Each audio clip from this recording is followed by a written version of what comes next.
So Hayden, on the topic of gender and popular music, what kind of music do you think that you listen to the most?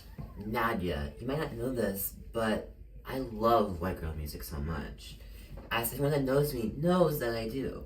White girl music? Oh, well, actually, you know what? That makes a lot of sense. Music has really pushed and shaped our culture by what it is today. You seem like you hum Sabrina Carpenter or Taylor Swift while heading to lectures. Is that true? You got me. Well, before we start, can you tell the viewers what defines white girl music?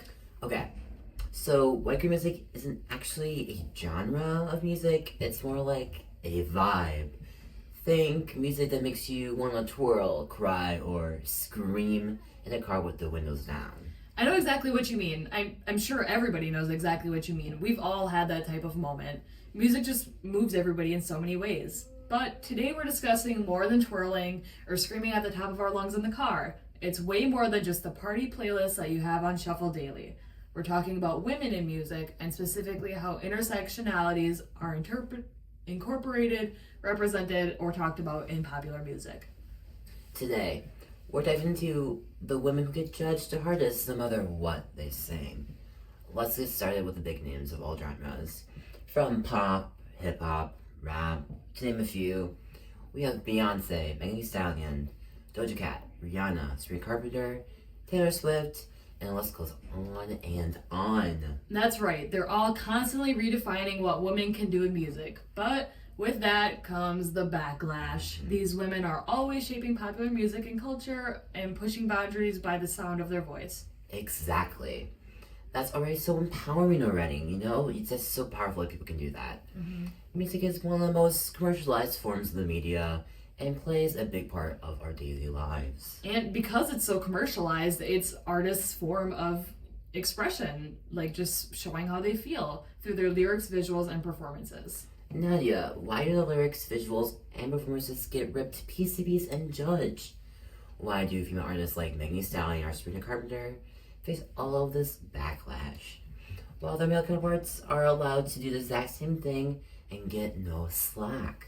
Well, that's because of the double standard. Women in music are expected to follow this ladylikeness, and it could be used to describe any woman in or out of the music industry. We've all been affected by this stereotype.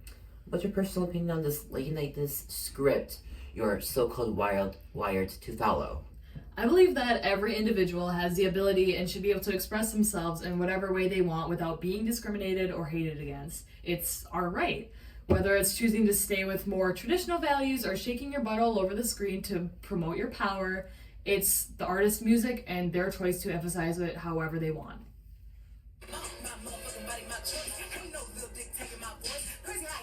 Oh, I love Megan Thee Stallion so much. Unfortunately, many times we see that women aren't shown the same appreciation for talking about subjects like sex and their bodies, among other things, whereas men are just typically praised for it. I agree, I see that a lot. I see artists like Justin Timberlake or The Weeknd, majority of their records talk about sex and pleasure in women. For example, Sexy Back, Rock Your Body by Justin Timberlake, I Feel It Coming, or Nah.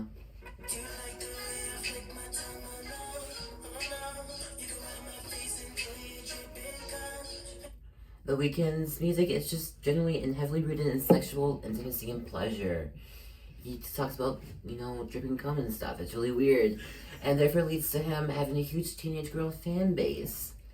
Which is really odd since it seems like to be objectifying, but some see as vulnerable.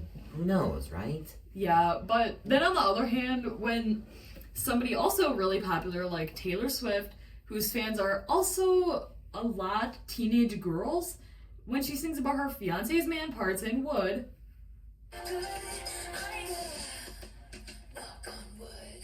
and then all of a sudden it's a crime. It's like murder for women to have these desires. I feel like also just specifically with Taylor Swift, if people don't bump to her music, then they just absolutely despise her for some reason. I feel like I'm the only girl that hates pumpkin spice. I hate it. Even with Cardi, Meg, Nicki, and just so many more, they empower themselves with their music and lyrics, but be just so ostracized for it and claim to be just objectifying themselves. Hayden, what's your opinion on these double standards and how specific women in music have been hated for singing the same subjects? And why do you think there's this difference there? I personally think it's so bizarre. I believe it's rooted in the way that women are supposed to nurture and be motherly. I think people would never want their mothers to talk about these risky topics, would you? For sure, no. I feel that people correlate these artists to some form of mother in some way. Both Nicki Minaj and Cardi B are real mothers to have these children, and have many times seen all this backlash to lyrics, and it's just weird. Like, why can't they relate differently from motherhood and just shaking their ass on the screen? Like, why do people are so against that? It's just kind of bizarre. There's no correlation whatsoever. Sure. Like, you can't be a mom and a freak at the same time. Exactly, right? Plus, another example could be, like, Taylor Swift has been in the industry for a very long time, since she was a teenager, singing about her love life and other relatable things that she's experienced. Us as listeners correlate our experiences with her music, and we've all known her for so long that she is, like, really familiar, or even she kind of seems like a mother figure to some, probably. Like, everyone for so long has thought of her to be catered to young girls, but now, as a 35-year-old woman, is facing a lot of backlash for talking about more rated R subjects, like having sex, totally normal, by the way, which are claimed to be too inappropriate for her audience. Yeah, she's an adult. Like, why can't she talk about sex? Like, why can Spring Carmen talk about it and, like, sex and bed? It's like, all that kind of people, why can't she? It's the same, it's just a weird standard, right? For sure. Speaking of about backlash against new albums, Spring Carpenter's Man's Best Friend album has also gotten a lot of negative attention on social media. The majority of the internet exploded about her being posed on the ground in front of a man, like a man's best friend, a dog, which is ironic in many ways. Yeah. Who said that feeds into this male gaze or sits back feminism hundreds of years. This kind of, to me, ties into the concept of third wave feminism. Like, as I stated before, anyone has the right to express their emotions in any way that they want, and they should use that right. At first, when I saw it, I thought maybe it was a little objectifying. I never went so far as to say, oh, it's setting back feminism and just not even a woman. But, like, that was just my first glance. After listening to a couple songs on the album, I don't think that was the point, but even if it was, it's how she chose to communicate the meaning of her music.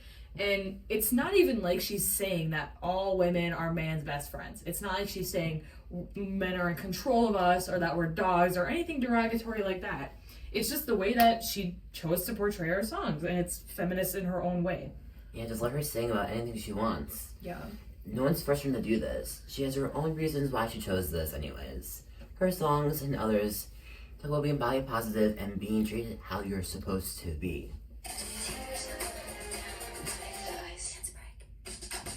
So true. I feel like a lot of the music that women make in pop culture is supposed to be promoting body positivity, empowerment, and a couple that come to mind right away are Lizzo, Nicki Minaj, Cardi B, Megan Thee Stallion, and so many more.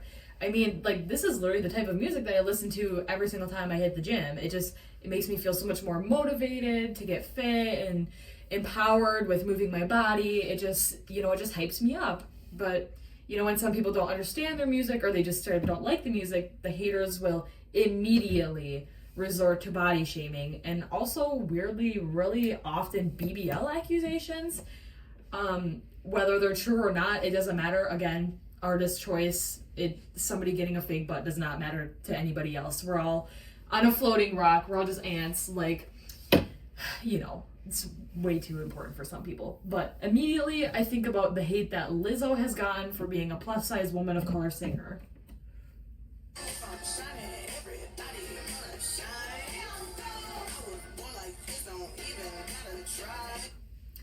I need you to share your workout playlist with me. It sounds so awesome. Anyways, Lizzo was a big contender in this fitness market. She was for everyone and wasn't afraid to lift people up. Everyone respected her for her body positivity and just living herself in and out. But after the accusations of fat shaming her backup dancers, which was the last person we expected to do this. For real, being body positive was her brand. It's what made her popular and likable. It just immediately crashed as soon as she became controversial because she did that. And then the same people who started hating on her and the reason why she got so much backlash because of the body shaming, those people that hated that were body shaming her. Like, that's how they hated on her. And instead of just calling out that it was wrong, they did the exact same thing that she did. It's just really hypocritical, and it was super detrimental for women supporting women. I think singers often get a lot of backlash if they don't fit into the white skinny standards that are expected. Even now, I still don't feel like there's really a lot of different body representation with plus size female singers or any other body types for that matter. But the first thing that kind of comes to mind when thinking about like plus size kind of women being represented is thick with 2 C's, which is kind of a recent type of body type that was like made by the media.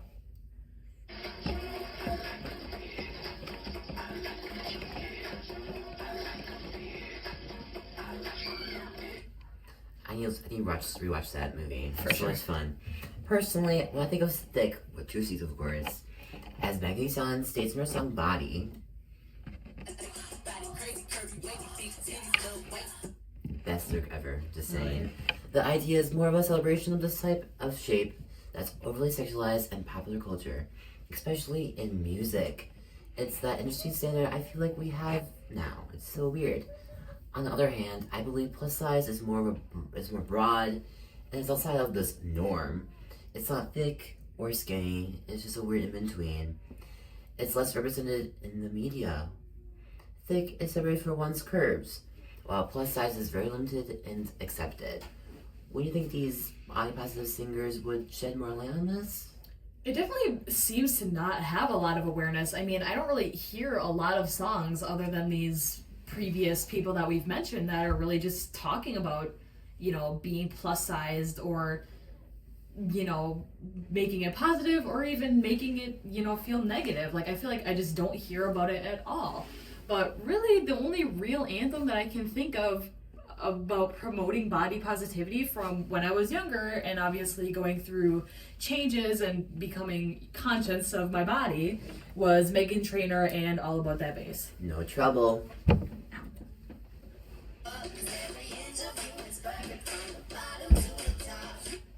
But even now, she went through a huge weight loss journey, which great for her. She put in that work, but now there's just even less representation, and she's in fact not all about that bass anymore.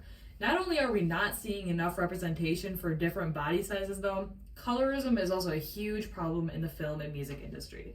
The first thing that comes to my mind is Beyonce and Kelly Rowland from Destiny's Child, and from that, Beyonce was really the only one to have taken off and have popularity, probably a lot of it attributed to the fact that she was lighter skinned. Sure, it's not just the only factor why Kelly Rowland didn't reach the same peak as her bandmate Beyonce, but Beyonce undoubtedly benefited from the industry's long-standing preference for lighter-skinned black women. This, and also pairing with the marketing, artistic vision, and the drive to break in the industry. Even Matthew Knowles, Beyonce's father and former manager, says Beyonce's career benefited. Kelly Rowland suffered from a skin tone bias, has even acknowledged this colorism, stating his daughter's career was affected by lighter skin, and that the effect might have been opposite for Destiny's Child's bandmate Kelly Rowland. This was from Variety. Kelly Clarkson catching a stray. Okay, don't get me wrong. Like, I think Beyonce is a really good artist. She definitely has a lot of talent, like her singing career has also definitely brought a lot of awareness to other problems and addressing violence against people of color and the oppressions that African American people face through songs like Freedom.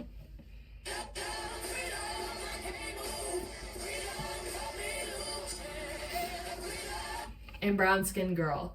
These, though, are some of really the only popular songs addressing the Black Lives Matter movement that I can remember, and I listen to a lot of music, okay? I feel like I haven't really heard a ton of songs that are addressing the movement itself or like specific happenings from it. These songs are just trying to move into change, like with women in color in popular music recently. Well, now that I'm thinking about it, I Can't Breathe by H.E.R. is another kind of like activism song, but these songs are meant to represent Black women in activism and trying to bring more awareness to it. But due to it not being a really mainstream subject, it often gets swept under the rug. It sucks that there's this limited representation in the world of popular music, with tons of topics we didn't even mention, such as age, abilities, etc. However, With the way that music's evolving, it seems to have a bright future and is already empowering so many young people of any identity and orientation. Often, the music is viewed as objectifying and limiting, but the overall message is the artists are trying to promote is a positive outlook on ourselves. How could it be made more known that the music and lyrics aren't supposed to make us feel like we are objects, but more that we are powerful beings and have the ability to achieve and do what we want? How could a pop artist portray this message and make it more known? Yeah, I think just that the majority of music is made to be up to interpretation. Exactly. In all media, it can be interpreted in many different ways, depending on how someone reads or hears it. For example,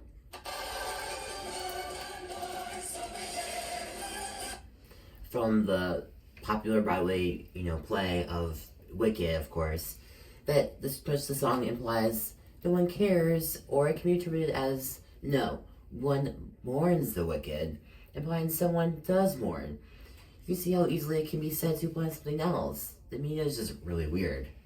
A lot of times artists make a song or an album with a specific meaning inside their head, but release it with lyrics that make it so we can take it and decide how we want to decode it and make it relatable to ourselves. Music is made so that we can relate to it. Many artists and songs are catered to different groups of people, and how someone views it is up to them individually. It's a very large spectrum. Exactly. The majority of how one views a song's meaning comes from personal experiences, but it's also heavily impacted by the media. Grr. With the rising use of technology and social media, anyone and everyone is able to share their thoughts and opinions about literally anything. It's just crazy, right? You can be anonymous or you just be upfront who you are. It's so scary in many different ways. People's bodies, meanings of things, and even trying to pin people against each other are common occurrences in popular media. It sucks. For sure. Pinning people, especially women, against each other has been a forefront of social media for as long as technology and social media has even been around and been popular.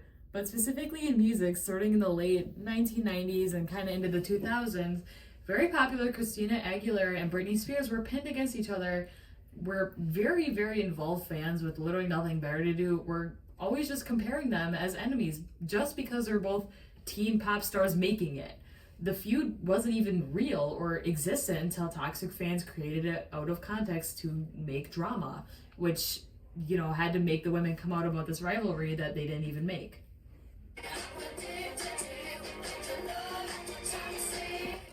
And too, they're freshly 18 too, and this industry's cutthroat, and you cannot do one wrong step or it's just over. It's so scary. It's kind of like an athlete. For sure. Once you're out, you're out. It just it sucks. And also to add to that, during the COVID season, it was an all-time worst for people bringing out their opinions and drama into social media. As everyone was home 24/7, it was kind of bad, Yeah. I remember the Rodrigo versus Sabrina Carpenter feud being so relevant and heavily discussed at the time. Making sort of diss tracks and popular albums about each other, later over a man, Joshua Bassett. And the media fed into the drama, making it bigger and bigger till it popped. Making it sort of their love triangle a huge deal, which it wasn't. In 2021, Olivia released her debut single, Driver's License, and everyone exploded in debate on who this blonde girl is. You're probably with that blonde girl who always made me doubt. She's so much older than me. She's everything I'm insecure. Not to mention, this song is about her getting her driver's license, something that young people do. She was 18 years old. It just shows how young people are so heavily influenced by the media and how so many things can just happen to them from such a young age, and they're just so heavily impacted. I remember sitting in my own room at 13 or 14 years old, watching the driver's license music video over and over again, hating on Sabrina Carpenter, even though I had literally no idea who she was except from seeing her a couple times in Girl Meets World. Off topic, but I correlate to this song so much because I got my driver's license during that time too. So, it just, it's just how I apply it differently. But it's just so much, it's kind of funny. It just shows how we interpret it, Exactly, right? The lyrics, and you're probably that blonde girl who always made me doubt. it really made it seem like it was a side shade to Sabrina Carpenter, and instead of blaming the real problem, but said, they came at each other and their actions were heavily influenced by fans. Act 2 of this feud was Sabrina's fourth single, Because I Liked a Boy, on Emails I Can't Send. She showed her vulnerable side about her experiences in this feud, and that was rampant against her. She sings, Now I'm a homemaker, I'm a slut. I got death threats filling up semi-truck.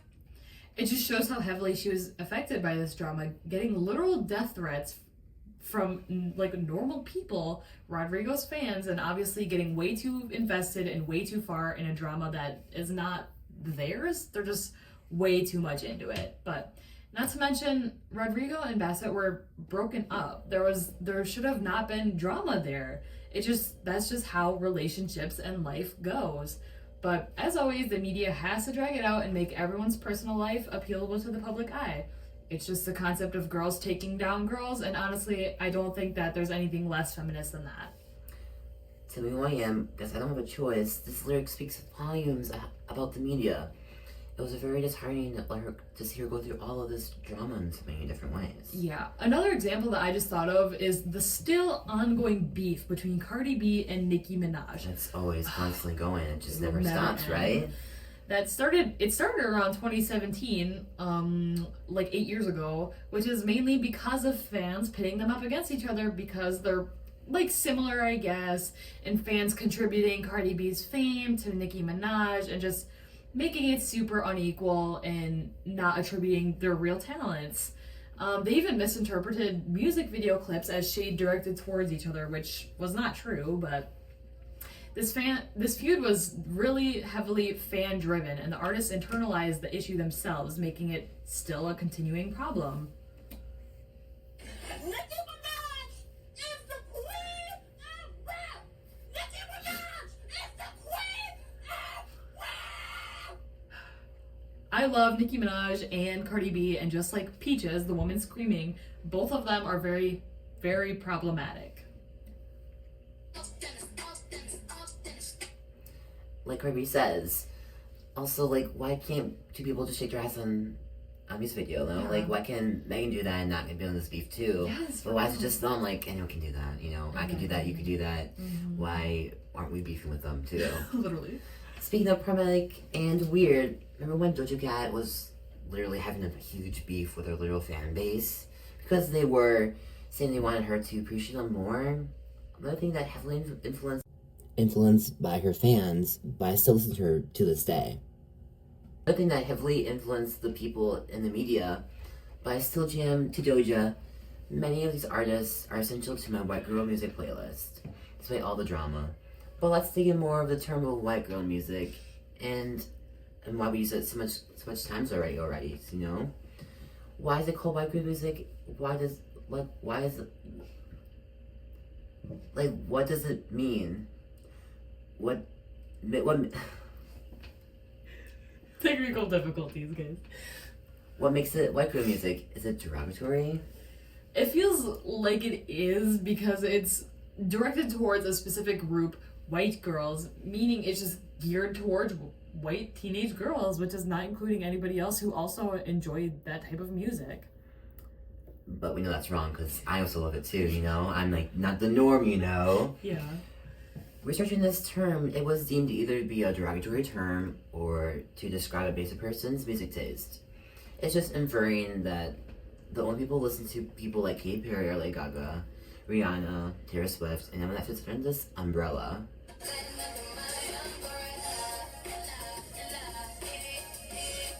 So what I did there? Are white girls, and no one else can relate to that, to their messages. Like, why is it like that, you know? Yeah, it's plain out just seems like it's ignoring everybody else. But at the same time, I feel like people also kind of play into the idea of white girl music. Like, for example, I know my boyfriend and some of his friends have playlists of white girl songs because they know who it's supposedly geared towards, and they like to feel different, feel more vulnerable and emotional like a typical girl, and they like to feel hyped up, of course. But overall, I still feel like the title white girl music is a bit derogatory, even though many people listen to the type of music and don't feel offended by it or see anything wrong with it. I feel like instead of just music being titled by a race and a gender for a specific genre of music, it should just go by its lesser known but more universal title of just being party or dance music, as it is universal for any race, gender, identity, or an orientation to feel hyped up and have fun. Just twirl, just that easy, right? It's been a really formative 4 months of Rice Avenue lecture in gender and popular culture. My mind has been open to many more issues within our current day society and in many different ways. It was very insightful to discuss the problems, but also the positive parts of popular music, how it addresses concepts of feminism, and affect the people who listen to it. I'm really disappointed that this class is done after the semester in just 2 short weeks, but I really enjoyed learning about all of the factors that go into feminism because I had no idea that there were so many parts of it. Thanks for listening.